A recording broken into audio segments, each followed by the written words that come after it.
Hi,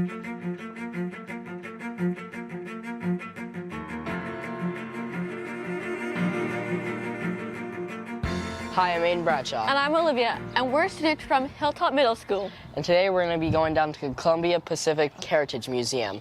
Let's go. This is it. This is the N10. Yeah? Oh, this thing looks awesome.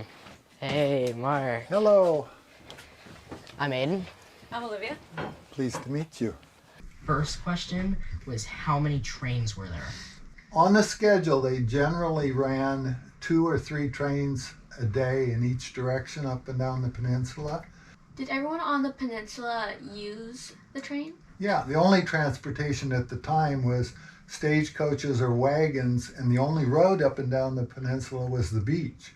And you could really only do it at low tide. You couldn't navigate the beach at high tide. So Mr. Loomis built the railroad to get people up and down the peninsula. This is it's a model of the peninsula and the railroad as it ran on the peninsula in about 1920.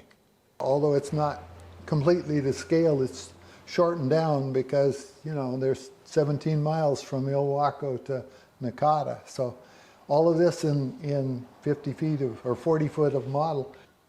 Why did the train stop?